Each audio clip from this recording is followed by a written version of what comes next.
You know, the history of Jubilee has two phases, the first 5 years and the second 5 years. The first 5 years, that's the time I used to belong to Jubilee. The second 5 years, it has become ODM.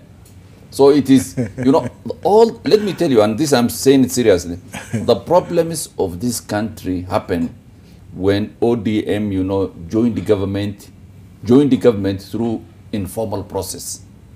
And the government that came to power was dissolved in informal process. That is where Kenya went wrong. And that is because the president, in his own wisdom or powers, you know, sort of disbanded his government and brought in, he brought in ODM, or he shared power. Actually, if you look at the last 4 years, the Honorable Prime Minister was sharing constitutional powers with the president in an informal setting. It is not provided for in the constitution, but you could see him, you know, sometimes in the State House, sometimes participating in some small things. You know, he was exercising, and I think I will give you an example.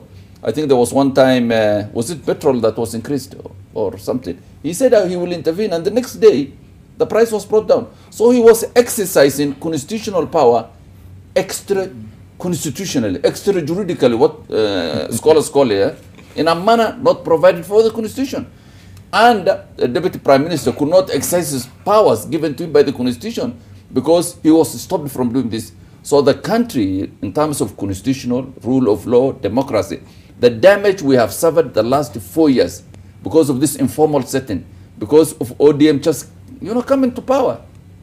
When they have lost the election, they lost the election, and they came to power. And they've been exiled power for 4 years. I think there's a very thin line between rigging an election. No, we are not talking about rigging. We are talking about rigged elections. Yes. You can't talk about losing an election. His Excellency Raila Odinga won the election. Which election? This is 2017. You know that. It is all about today. Moses Kuria said, and they stole the election.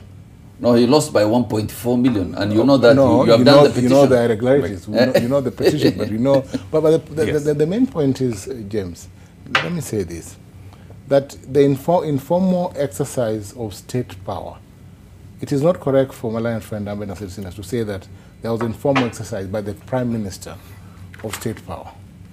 I don't think, far from it. Right. The Prime Minister would only help where there were the requirement of numbers in Parliament to push a bill that was required for the good of public interest. I think that's the petroleum case. I don't think that he himself as Prime Minister could do anything because he does not have executive power.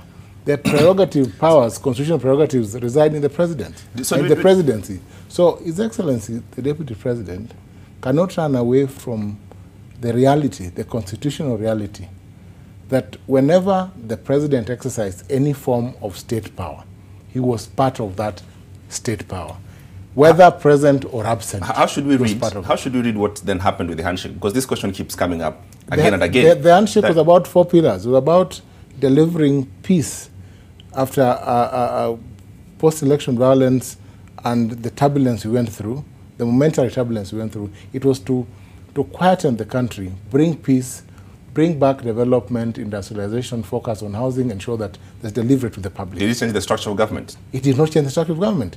Jubilee was still in power. ODM was still in the opposition. They had a few committees in Parliament. But I believe, overall, that every blame for every inaction in government lies in the doorsteps of Jubilee. Did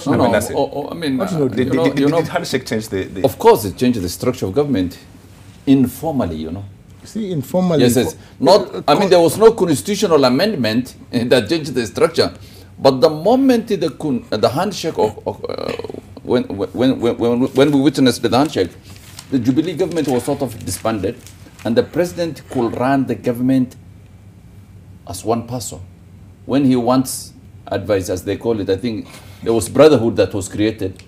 Yes, that's true. And the minority, the opposition became part of government, and government became the opposition. So we did not change the structure of government from, you know, constitutionally, but de facto, the government changed, the structure of government changed. President Kenyatta could rule the country, and he ruled the country for 4 years alone, without exercising power. Never in the history of this country has a president exercised executive power to the extent Kenyatta exercised in the last 4 years. Never. If that's the case, no checks and balances. What stops? Moi was president without a vice president for a long time. Moi had one of the strongest checks and balances in parliament and even within his government. I mean, you can't compare the powers Kenyatta exercised the last 4 years to any president, not his father, not Moi, not Kibaki. You're forgetting that during Moi's time we had unicameralism, one parliament, which was KANU, and he would appoint and drop vice presidents by the roadside.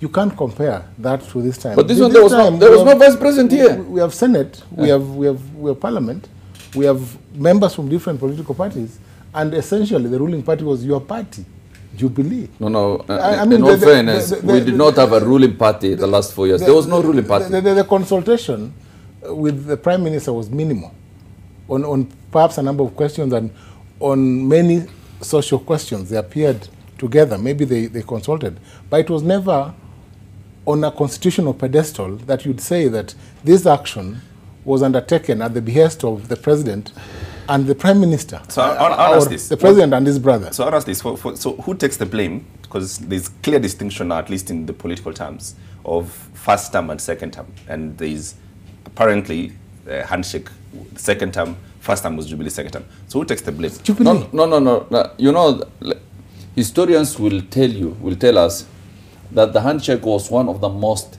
momentous events in the history of this country because it destroyed our constitutional fabric. It destroyed institutions. It destroyed parliament. It destroyed our executive because the president, because of the handshake, got guarantee from Raila that one, we will not provide oversight in parliament. Two, that if you throw away your deputy president under the bus, we will support you. So the president, you know, because the president actually got a blank check to abuse his powers, to disregard the constitution, and nothing happens. So when we look at the handshake very superficially, as you know, a handshake between two.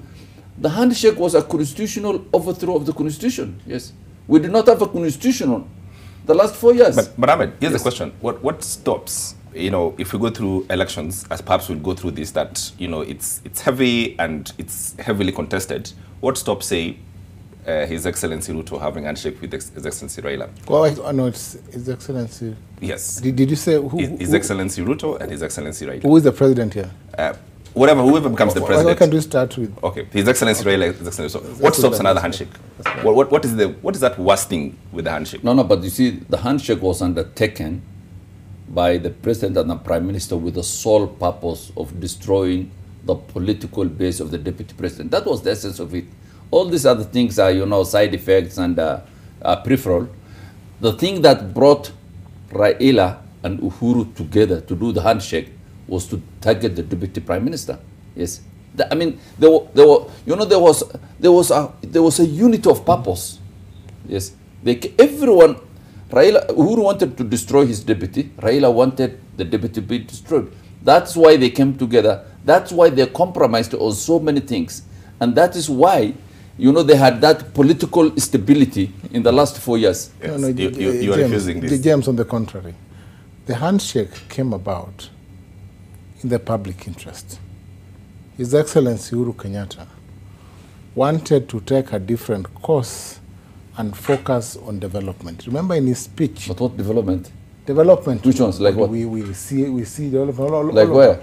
We see infrastructure in the area of health. It's Chinese money that has come. No, we are unable to pay. Good roads. We have. Ahmed, let's be serious. You can't talk about Chinese money. I went to Northern Kenya. What development is in Northern Kenya the last 4 years? Zero. What development is there in other parts of the country? Zero. You know that. What development is there in Masaini? Nothing. No, we know that under the constitution. What happens? You just see this road, and you know the problem with Kenyans, is that they see a small road somewhere, and they say there's development. No, remember, we have 47 counties. Mandera, Wajir, and other counties. I know you come from Mandera County. If your governors are not delivering, don't blame the president. No. Let's look at the national. I thought we were talking about the development brought by the president, not devolution. Once money comes, once money